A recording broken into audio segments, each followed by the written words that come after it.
Deus tem planos para cumprir em nossas vidas. Essa é a mensagem de toda a Bíblia e é isso mesmo que estamos estudando aqui no Encontro com a Palavra, escrito pelo pastor Dick Woodward e narrado pelo pastor Edson Bruno.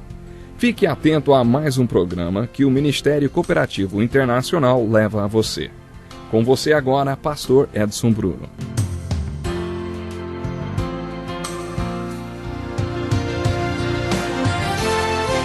Para mim é uma alegria muito grande mais uma vez poder estar com você para estudarmos a Palavra de Deus. Seja bem-vindo a mais um Encontro com a Palavra. Outra vez vamos começar nosso estudo lendo um trecho da Bíblia. Acompanhe comigo. Busquem com dedicação os melhores dons. Passo agora a mostrar-lhes um caminho ainda mais excelente. Sigam o caminho do amor e busquem com dedicação os dons espirituais. Acabamos de ler os últimos versículos do capítulo 12 de 1 Coríntios e o primeiro versículo do capítulo 14. No capítulo do amor, o apóstolo Paulo disse, prestem atenção, a essência dele é o amor. Os dons espirituais podem ser considerados o fruto nestes ramos. Durante a última ceia, Jesus não descreveu nenhum fruto, principalmente na metáfora da videira e dos ramos. Mas aqui o que está sendo descrito é o fruto do Espírito, que é o amor.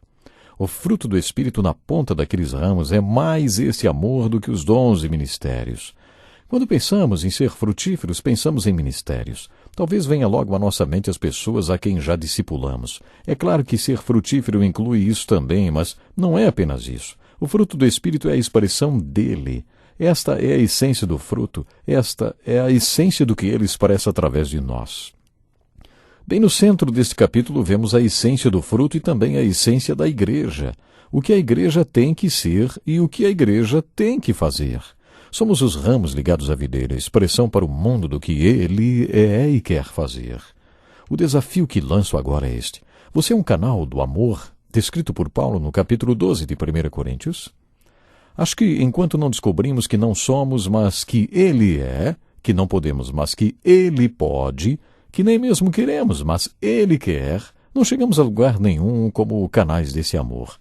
Nós temos que descobrir isso. Esse conjunto de virtudes é contrário à nossa carne e à natureza humana. Por isso, na verdade, não queremos amar, mas ele quer. Ele quer amar desta maneira através de nós. E o milagre é que está tudo arrumado desde o dia do Pentecoste. Hoje é possível para nós estarmos ligados à videira de tal maneira que podemos ter capacidade para amar com este amor. E mais importante ainda é que é possível, sabe?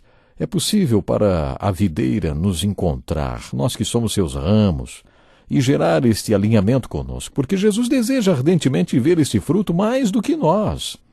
O mais importante sobre o capítulo do amor não é compreendermos esse conjunto de virtudes. O mais importante é compreender o que é o amor, segundo o apóstolo Paulo.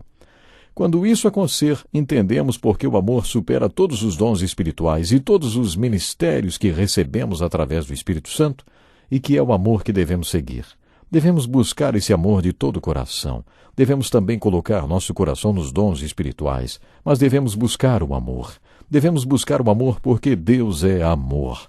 Essa é a essência do seu ser. E se a vida do Cristo vivo e ressurreto vai fluir através de nós para outras pessoas, então vamos ser canais deste tipo de amor quando interagirmos com quem quer que seja. Esta é a aplicação que tiramos do capítulo do amor. Quando estudamos as Escrituras, o mais importante é a aplicação que tiramos para nossas vidas. Sempre que estudamos as Escrituras, devemos responder as seguintes perguntas. O que esse texto está dizendo? O que ele significa? O que significa para mim? A pergunta, o que esse texto está dizendo, gera uma observação.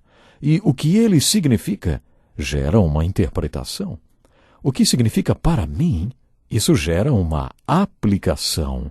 Podemos fazer ainda uma quarta pergunta. O que esta passagem significa para Deus? O que o texto significa não apenas para mim, mas também para Deus? O que Deus quer fazer nessa situação, hein?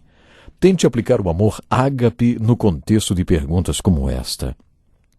Muita gente afirma que a igreja do Novo Testamento era uma igreja perfeita porque vivia uma utopia espiritual com poder pentecostal e não tinha problemas. Bem, Uma leitura superficial da primeira carta de Paulo aos Coríntios nos dá uma visão do tipo de problema que os apóstolos enfrentavam na primeira geração das igrejas que eles plantaram.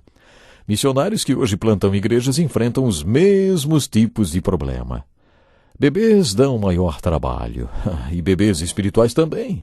Existem muitos problemas associados ao plantio e pastorado de igrejas, principalmente de igrejas pequenas. Podemos dizer aos pastores de hoje que uma das grandes ajudas com as quais eles podem contar são todos os problemas que Paulo enfrentou com a primeira igreja em Corinto e as soluções que ele apresentou nesta carta. Hoje as igrejas têm problemas, mas a igreja primitiva também tinha. Muitos dos problemas que enfrentamos hoje são os mesmos abordados por Paulo nesta carta aos Coríntios. Estudando estas soluções inspiradas pelo Espírito Santo para a igreja de Corinto, descobrimos que esta carta é uma obra-prima inspirada, um manual inspirado para pastores de qualquer época e lugar. Estes problemas da igreja de Corinto são como um pano de fundo que contrasta com o brilho dos diamantes expostos sobre ele. Estes problemas tiraram do pastor apóstolo inspirado pelo Espírito Santo algumas das joias mais bonitas de toda a Escritura. O capítulo 13 talvez seja a obra-prima destas joias. Procure se lembrar que, humanamente, o capítulo do amor jamais teria existido se essa igreja problemática não tivesse sido tão carnal. Talvez esse capítulo maravilhoso da ressurreição jamais tivesse sido escrito se os coríntios não duvidassem da ressurreição. Toda a instrução sobre a operação do Espírito Santo e a ordem que deveria prevalecer na igreja, conteúdo dos capítulos 12 e 14, jamais teria sido escrito se a igreja de Corinto não tivesse passado por esses problemas. Não existiria também o capítulo sobre o casamento se os coríntios não tivessem problemas e dúvidas referentes ao casamento. Ao estudar esta epístola de Paulo, devemos dar um enfoque positivo às soluções e não negativo. Observe como o capítulo do amor é apresentado como uma solução geral para os problemas da igreja de Corinto. A partir do capítulo 12, observe como Paulo passou a dar instruções generalizadas para todos os problemas da igreja. Por aplicação, Paulo nos deu soluções gerais para todos os problemas de todas as igrejas de todos os tempos. O capítulo do amor poderia ser uma solução geral para os problemas que Paulo abordou. O primeiro problema tratado foi o da divisão. Você sabe qual foi a causa daquelas divisões? O orgulho e a arrogância. Os coríntios eram muito eloquentes, eram bons oradores. Alguns deles se polarizaram em torno de Apolo porque gostavam de sua oratória, mas quando Paulo tratou deste problema nos capítulos de 1 a 4, apresentou o conceito do amor ágape como solução, porque o amor não se vangloria, não é convencido, arrogante nem orgulhoso, ele é humilde. E era disso que aquela igreja precisava para resolver os problemas que causavam aquelas divisões. O capítulo 5 revela o problema da imoralidade como a história de um homem. Devemos observar que a essência da solução apresentada por Paulo é o amor a Deus, pela sua igreja, por Cristo e também pelo homem imoral. Toda a disciplina apresentada nas Escrituras, como esta do capítulo 5 de 1 Coríntios, é baseada neste aqui, no amor pelo irmão, no interesse na restauração da sua alma. Esta é a essência da recomendação de Paulo em relação àquele homem imoral do capítulo 5. No capítulo 6 o problema era outro. Um irmão estava processando o outro na justiça comum e Paulo argumentou o seguinte: o fato de haver litígios entre vocês já significa uma completa derrota. Por que não preferem sofrer a injustiça? Por que não preferem sofrer o prejuízo? Em vez disso, vocês mesmos causam injustiças e prejuízos, e isso contra irmãos. No capítulo 6, Paulo apresentou uma solução específica que, na verdade, é uma aplicação específica da solução do amor que serve para todos os problemas. As pessoas buscam os seus próprios interesses, os seus direitos, a recuperação de suas perdas. Mas se você é excêntrico, se você é cristocêntrico e não se preocupa com outra coisa, senão amar a Deus, a Cristo e a Igreja, não vai se preocupar em recuperar suas perdas, nem tampouco em processar o irmão na justiça. É claro que no capítulo 7, a essência do ensino de Paulo sobre o casamento também é o amor ágape. Há mais de 35 anos, diz o pastor Dick Woodward, que trabalha no aconselhamento de casais. E se tivesse que resumir em uma palavra a principal causa dos problemas que a maioria dos casais enfrenta, diria que é o egoísmo. O egoísmo é a causa número 1 dos problemas na maioria dos casais. Qual é a solução geral para o egoísmo? O altruísmo. E o que é o amor ágape? Sua essência é o altruísmo. Nos capítulos de 8 a 10, Paulo trata do problema de alguns comerem a carne que tinha sido oferecida a ídolos. Naquela ocasião, Paulo escreveu: com respeito aos alimentos sacrificados aos ídolos, sabemos que todos temos conhecimento. O conhecimento traz orgulho, mas o amor edifica. A questão não foi decidida de maneira taxativa, isto é certo ou errado. É certo ou errado comer carne? A questão é saber se o que eu faço faz bem ou mal para o meu irmão mais fraco. Mais uma vez vemos o princípio do amor ágape e incondicional em prática. O amor acima do discernimento que cada um tem. Jesus Cristo amou tanto o irmão mais fraco que acha que é errado comer aquela carne que chegou a morrer por ele. E você, hein? Você ama o seu irmão o suficiente para deixar de comer um pedaço de carne? Mais uma vez, o amor é a base da recomendação de Paulo. O princípio do amor ágape é enfatizado mais uma vez quando Paulo apresenta no capítulo 12 instruções sobre os dons espirituais e ministérios, dizendo que os dons devem visar o bem comum. Os seus dons e ministérios não são para sua edificação, mas para a edificação do seu irmão. Deus lhe deu um dom ministerial com manifestações do Espírito Santo para a edificação do seu irmão. Os dons são para o benefício do corpo de outros irmãos.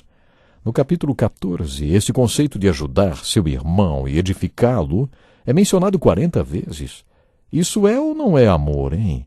Não é egocentrismo, mas é irmão-centrismo. Você percebeu como o amor permeia todo o capítulo da ressurreição? Qual é a chave para o poder da ressurreição de Cristo em nós? Paulo respondeu ao dizer que vivia crucificado com Cristo, negando o seu eu, morrendo para aquilo que desejava. E era por isso que Cristo vivia nele, conforme escreveu em Gálatas capítulo 2, verso 20.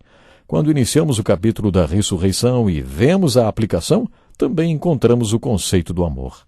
Você não acha que quando Paulo menciona os sofrimentos dos santos de Jerusalém, mostra uma expressão de amor?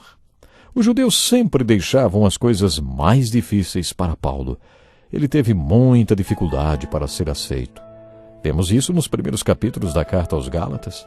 Ele teve muita dificuldade para ser aceito pelos seguidores de Cristo, os judeus, os crentes judeus messiânicos, os líderes da igreja em Jerusalém. Mas Paulo reage com amor ao levantar uma oferta para aqueles irmãos de Jerusalém que dificultaram tanto a sua vida. Você não acha que este é um exemplo de um amor ágape? Que possamos nós também viver este verdadeiro amor, o amor ágape. Que Deus lhe abençoe. Até o próximo programa. Que lição importantíssima. Obrigado, pastor Edson Bruno. Prezado ouvinte, coloque em prática o que você ouviu aqui. Sem dúvida, sua vida será grandemente abençoada. Este é um estudo escrito pelo Dr. Dick Woodward, na voz do pastor Edson Bruno. Escreva-nos e solicite o material. Nosso endereço é Encontro com a Palavra, Caixa Postal 2011, CEP 89201-970, Joinville, Santa Catarina. Até o nosso próximo encontro com a Palavra.